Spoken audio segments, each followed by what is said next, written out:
Extra investor বিভ্রান্তি। তো আজকে একটা ছেলে আমাকে বললো, আমার পরিচিত একটা ছেলে, যে দাদা মানে কি আমি কি থাকবে না। আমি বললাম এক্সট্রা টাইমের ওটা আমি শুনেছি। তো আমার মনে হয় এক্সট্রা টাইম অনেকের মতনই বিভ্রান্ত। তো সেটা নিয়ে একটু আলোচনা করা যাক ছোটো করেই। দেখুন, আমার কোনো গোপন সূত্র নেই, কিন্তু ঘটনা হচ্ছে যারা এই বিষয়ে কথা বলছে তাদেরও কোনো গোপন সূত্র নেই। কিন্তু যেটা আমার আছে, একটু চোখ কান খোলা রেখে কথাবার্তা বলি। তো যারা আপনাদের বিভ্রান্ত করছে তাদের না আছে গোপন সূত্র, না আছে চোখ, না আছে কান। ওই আছে কিছু দেখার জন্য, আছে কান ভুলভাল শোনার জন্য, আর মুখ আছে ভুলভাল বলার জন্য। দেখুন, ইমামি গতকাল যখন বেরোলো মিটিং শেষ করে, তো তখন কিন্তু ওই আদিত্য আগরওয়াল বলেছে যে আমরা যদি নাই থাকতাম তাহলে তো আপনাদেরকে নিতুই সেটা বলতো। সেটা তিনি বলেছেন। এবার তাহলে বিভ্রান্তিটা কেন আসছে? কেন আবার প্রণব দাশগুপ্ত 50-50 এই ধরনের কথাবার্তা বলেছে? সবটাই সত্যি হতে পারে। কেন হতে পারে?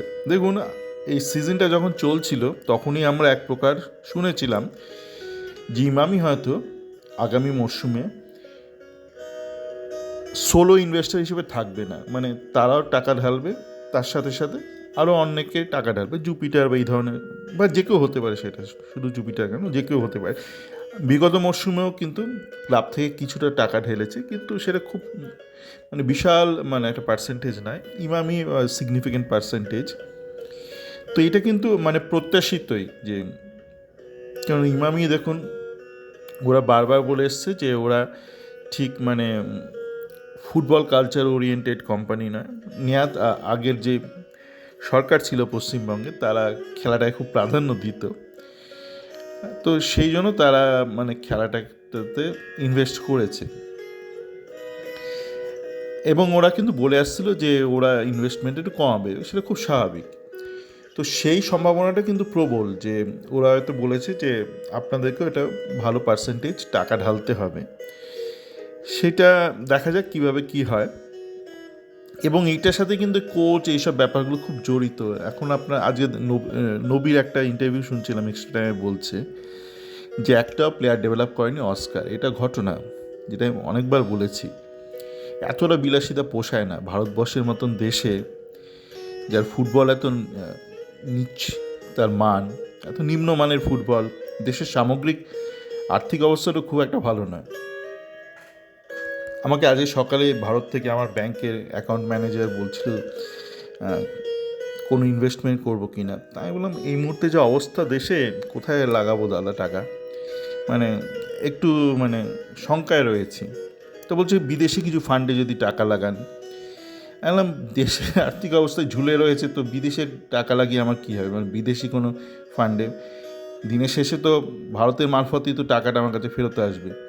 তাহলে একটু রয়েস হয়ে দেখি। তো আমি যদি ব্যক্তিগত স্তরে এরকম ভাবতে পারি, তো যে কোনো কোম্পানি সেরকম ভাববে। এটা মানে ইমামির মতন কোম্পানি, তারা কোম্পানি লেভেলে তাদের মতন করে বড় আকারে, তো তারা সেটা ভাববে। এবং দেখুন, একটা সাস্টেনেবল মডেল এটা তো হতে পারে না যে ইমামি চিরকাল একা টাকা দিয়ে গেল, এটা খুব একটা ভালো মডেল নয়।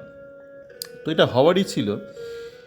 তো যেটা বলছিলাম, সেই টাকার ব্যাপারটা তো হলো, কোচের ব্যাপারটা তো কিন্তু যেটা নবী বলে, এবং যেটা আমিও অনেকবার বলেছি, এবং আমার চ্যাট ফোরামে অনেকেই বলেছে, যে এতটা বিলাসিতা ঠিক নয় যে আপনি একটা প্লেয়ার হোমগ্রোন প্রোডাক্ট তুলবেন না। যেটা আমাদের মহিলা টিমে দেখুন, আইডাব্লিউএলে নিয়মিত খেলেছে দুটো মেয়ে, 11 জনের মধ্যে 2 জন খেলেছে যারা একদম স্থানীয় লেভেল থেকে উঠে এসছে। এক হচ্ছে সুলঞ্জনা রাউল, আর একটা হচ্ছে সাথী দেবনাথ। তাদেরকে একদম মানে আনকোড়া কলকাতা ফুটবল লিগের যেটা কন্যাশ্রী কাপ, সেখান থেকে তুলে এনেছে।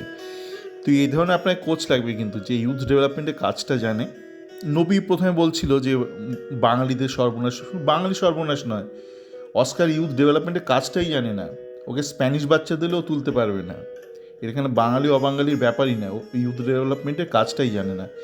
তো এরকম কোচ লাগবে যে ইউথ ডেভেলপমেন্টের কাজটা জানে। মানে ইউথ ডেভেলপমেন্টের কাজ মানে কি, গ্রাসরুট নয়। ধরুন অমল দত্ত টাইপ একটা অল্প বয়সী ছেলে, যেমন শ্যামল বিশ্বাস তো চলে গেল আমাদের হাত থেকে, তন্ময় দাস, এদেরকে সে আইএসএল স্কোয়াডে দাঁড় করিয়ে দিতে পারবে এরকম প্লেয়ার, এরকম কোচ আমাদের লাগবে। প্লাস যে ব্যালেন্সড হতে কথাবার্তা বলতে পারে। আমি দেখছি অনেকে উল্টোপাল্টা কথাবার্তা বলছে, অস্কার নাকি দারুণ সামলেছে মিডিয়াকে। না, একদমই দারুণ সামলায়নি। তাকে মিডিয়া কিছু প্রশ্ন করলে সে গালমন্দ করতে, এটা সামলানো বলে না। সামলানো হচ্ছে, ধরুন আমি আমার যখন চ্যাট ফোরামটা খুলেছিলাম, আমার চ্যাট ফোরামে অনেকেই আছে যারা একটু মানে স্বাধীন চেতা, নিজেদের মতন কথাবার্তা বলে। তো তাদেরকে বা আমাকে ধরুন অনেক ইস্টবেঙ্গল ফ্যান ফোরাম থেকে গালমন্দ করা হতো, আমি শুধু তাদের ব্লক করে দিতাম, মানে পাল্টা গালমন্দ এগুলো করতাম না। তো ইস্টবেঙ্গল কোচ যে হবে তাকেও কিন্তু এরকম হতে হবে যে মিডিয়াকে সামলানো মানে এই নয় যে আপনি মিডিয়ার সামনে একে ওকে গালমন্দ করে দিলেন। মিডিয়া সামলানো মানে হচ্ছে আপনি প্রশ্নগুলো হ্যান্ডেল করলেন, যেটা আলেহান্দ্র ভালো পারতো। আলেহান্দ্র ইংরেজিটা জানতো না, ওকে তর্জমা করে দিত স্প্যানিশে, ও তারপরে একটা কোল্ড লুকে একটা উত্তর দিত। সেটা খুব দরকার। গালমন্দ করে দেওয়াটা কাজের কথা নয়। সবাই ভালো থাকবেন।